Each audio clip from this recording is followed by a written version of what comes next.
morning and welcome to day 96 northbound on the Appalachian Trail. Okay, so I had a very good night's sleep in the shelter last night at the Alec Kennedy shelter. It was just me and another hiker. There were tons of people down below the shelter that were tenting, but I got in, I didn't get in till after 7. So all I wanted to do was throw my stuff down, make dinner, and go to sleep, which is exactly what I did. I had a filtered water though, and the water source was excellent. So that was nice too. So it's chilly. It was a chilly night, but I was warm in my new 40-degree quilt with my liner.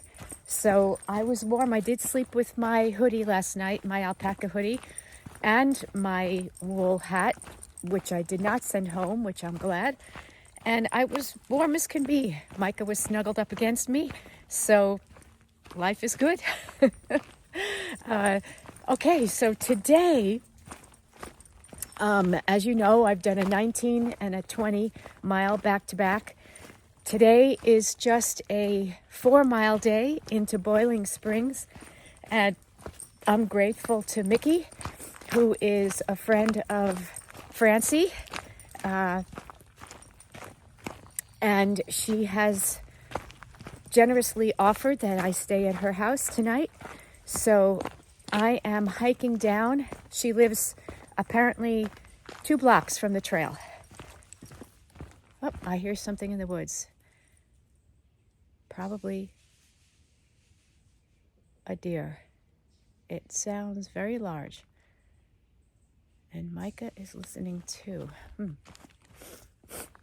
No, I don't see it, but I hear it.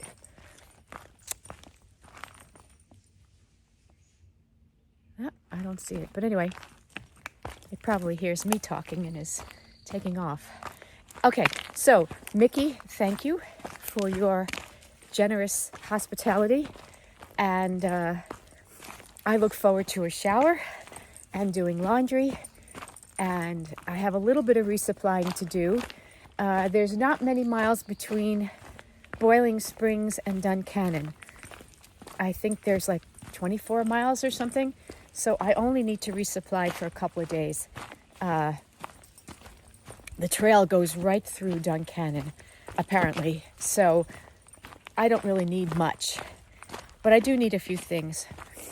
And so I'll do that. And what else? Micah needs definitely a bath.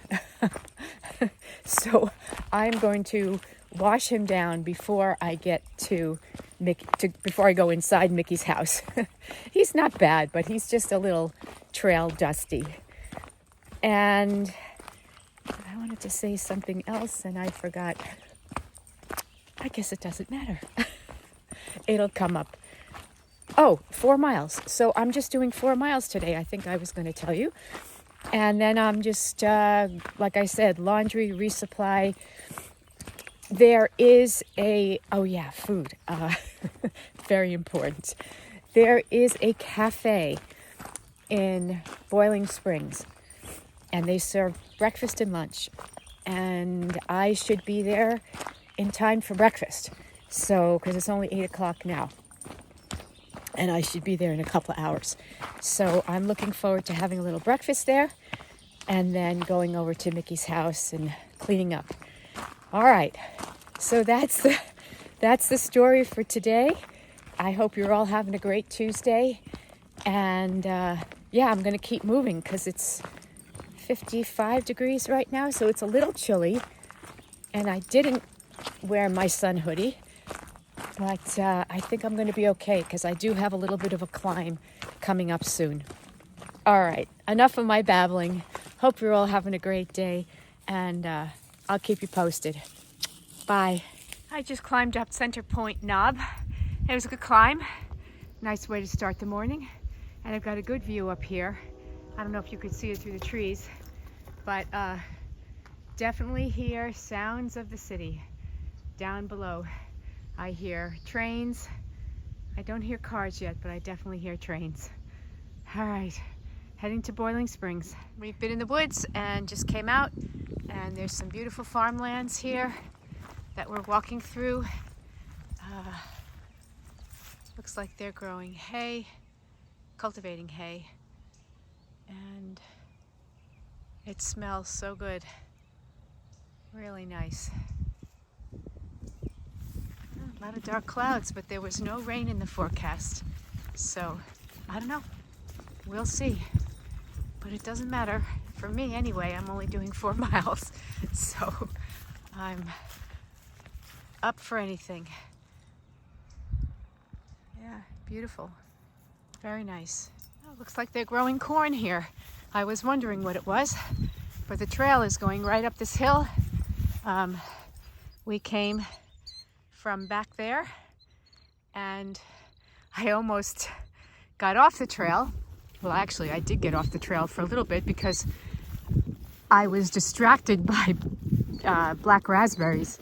Not all of them were ripe, but there were some that were ripe, so I had a little fruit with my breakfast before my breakfast.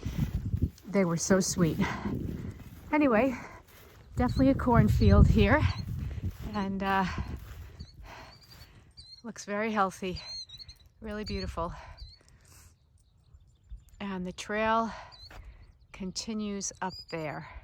You can see the white blaze on the post, which I almost missed. All right, we're marching forward. We just crossed the road, and now we're in a different farm, and this is a wheat crop, spelt, and man, it looks super healthy. So we're gonna follow the trail here, the white blazes. Looks like we're going straight right through this farm. So this is really cool. And actually, I'm very grateful for 2 things right now. That it's warm. Oh, it looks like we're going left here. Oh, and there's a bunny. Micah. Micah, come on, we're going this way. We're not chasing bunnies. Well, we could chase bunnies if you want. It says, welcome to the Appalachian Trail lands. Okay, so, yep, and there's more corn here, looks like, which is very, very cool. But I'm very grateful for 2 things. The cool temperatures right now, I mean, it's probably 58 degrees, and the cloud cover, because we have been totally exposed. And had this been very hot and direct sun, I know Micah would not be happy. Wouldn't bother me, but I know Micah would not be good for him. So this is great. We're doing this whole section here, and we are clouded, which is good. And look at all that beautiful wheat. Wow. Gorgeous. So cool. Hiking along, and I see this huge mulberry tree right at the edge of this farm. And where are my Klein sister-in-laws when I need them? These branches are so tall, I can't. Oh, wait a minute. I might be able to reach this one with my trekking pole.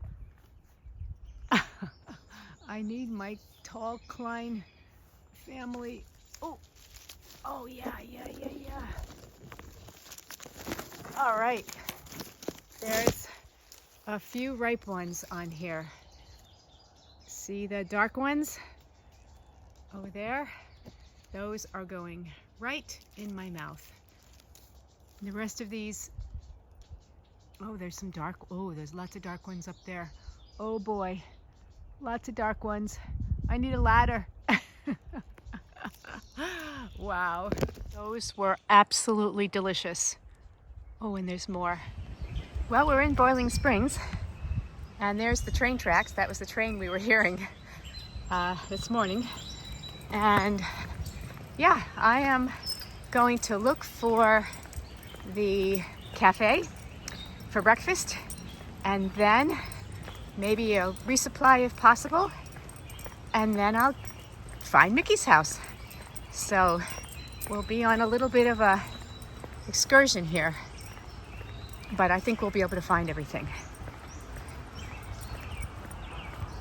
The trail actually goes right through the town here. There's a beautiful lake,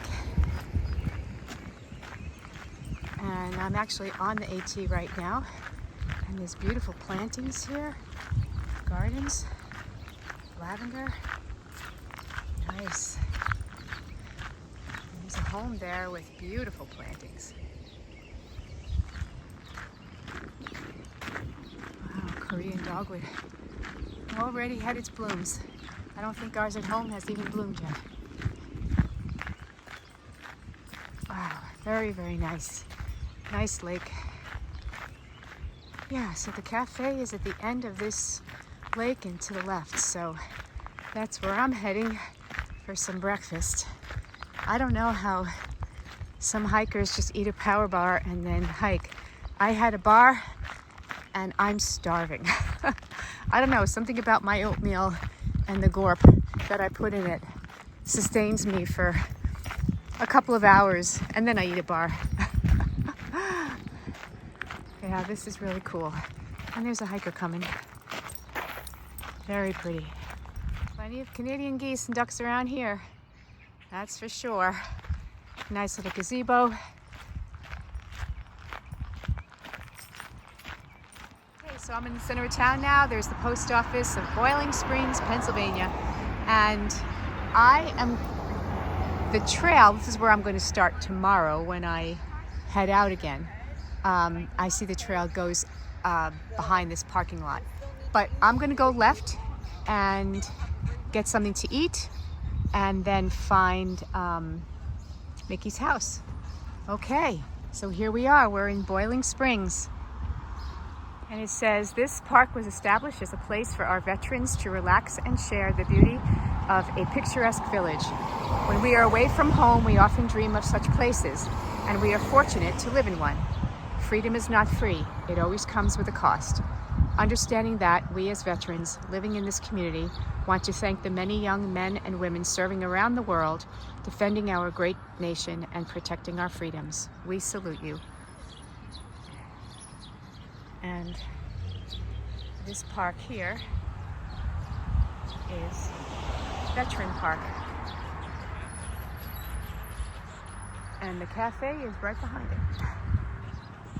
This is more of the memorials around the park here, dedicated in honor of those who served their country during World War II, World War I.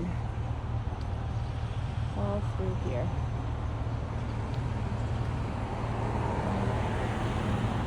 So this is Mikki, and Mikki has graciously allowed me to use her home today. Hi, Mikki.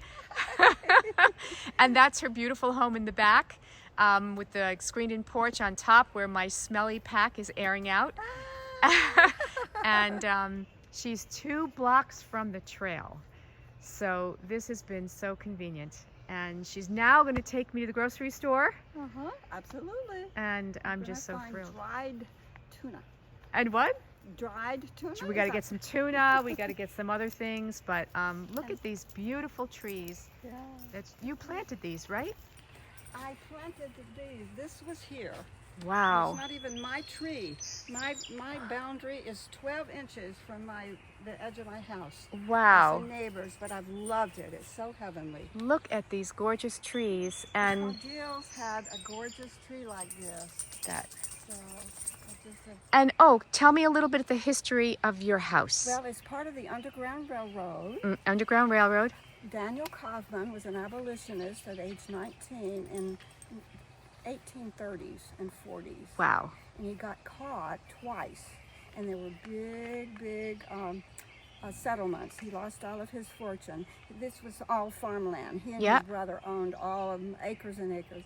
So when he lost his fortune, he started selling off the land. And my lot was one of the third one sold, I think in the 1860s. Wow. And $300, and I have his original deed with his signature. Wow. I've got to get it to the Historical Society. But the barn where the thing, Where were the slaves being hid? In the... The slaves hid in a thicket across, in the daytime, Okay. across the river. We have a gorgeous Ipswich-like river, just 500 feet from here. And they would hide in this thicket and then come up the trail. Yep. And hide in the barn when Daniel was going to take him to the next station, which would be 12 miles. North. 12-mile increments. Yep. And the barn sat over in that field. Wow. So, but my house was built after that happened. Right. So the slaves did not stay in Right, the house. right. He literally brought the slaves into his home. His wife served them supper, and then they would hide in a